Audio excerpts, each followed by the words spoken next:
ഞാനിപ്പോ നിൽക്കുന്നത് ഇന്ത്യയുടെ മുന്നിലാണ്, ഗ്ലോബൽ വില്ലേജിനകത്ത്. ഇക്കൊല്ലം വെറൈറ്റി ആട്ടോ. നോക്ക്, ഒരു ആനയുടെ തലയാണ് വെച്ചിട്ടുള്ളത്. ഈ വർഷത്തെ ഗ്ലോബൽ വില്ലേജിൽ ഒരു വെറൈറ്റി സംഭവമാണ് നമ്മുടെ ഇന്ത്യയുടെ എൻട്രൻസിൽ കാണുന്ന ഈ ആനത്തല. കണ്ടാ, ദുബായ് ഗ്ലോബൽ വില്ലേജിലാണ് കേട്ടോ അത് കണ്ടില്ലേ? കണ്ടോ? ഈ പൂന്തോട്ടത്തിലൂടെ ഇന്ത്യൻ കാണുമ്പോൾ ഒരു ഭംഗിയില്ലേ? നമ്മുടെ നാട്, നമ്മുടെ ജനിച്ച് വളർന്ന നാട് ഇന്ത്യ.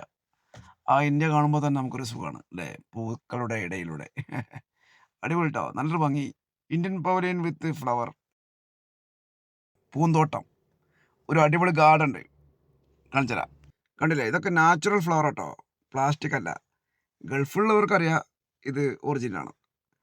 നാട്ടിൽ നിന്നൊക്കെ കാണുമ്പോൾ കരുതും ഇത് പ്ലാസ്റ്റിക് ആണെന്ന്. പ്ലാസ്റ്റിക് അല്ല, മരുഭൂമിയല്ലേ. അപ്പോൾ ഇവിടെ ഒരുപാട് പേർക്ക് തെറ്റിദ്ധാരണയാണ്, മരുഭൂമിയിൽ ഇതൊന്നും ഉണ്ടാവില്ല. മരുഭൂമിയിലെ നാട്ടിനേക്കാളും കൂടുതൽ ഫ്ലവർ ഇപ്പം ഉള്ളത്. കണ്ടോ? ഇവിടെ നോക്കട്ടോ, ഒരു വീട് കണ്ടോ? അടിപൊളി ഒരു വീട്, ഒരു മനോഹരമായൊരു ഗാർഡൻ തന്നെ കേട്ടോ. ഫോട്ടോഷൂട്ടിന് പറ്റിയ ലൊക്കേഷൻ, അടിപൊളി. പണ്ടൊക്കെ ഗ്ലോബൽ വില്ലേജിൽ പോയി കഴിഞ്ഞാൽ ഇരിക്കാൻ സ്ഥലം ഉണ്ടാവില്ല, എല്ലാം ഫുള്ളായിരിക്കും. ഇപ്പോൾ ഇരിക്കാൻ തറയുണ്ട്, അടിപൊളി തറ. ഈ ഗാർഡനകത്ത് തന്നെ ഒരുപാട് തറകളുണ്ട്, തറയിൽ പോയി ഇരിക്കാം, ആരും ഒന്നും പറയില്ല. ഓക്കെ, ഫോട്ടോ എടുക്കണമെങ്കിൽ ഫോട്ടോ എടുക്കാം, എൻജോയ്. കണ്ടോ? അടിപൊളി സംഭവമാണ്. അപ്പോൾ ശരി, എന്നാൽ അടുത്ത വീഡിയോ ആയിട്ട് ഞാൻ പിന്നെ വരാം. Okay, thank you.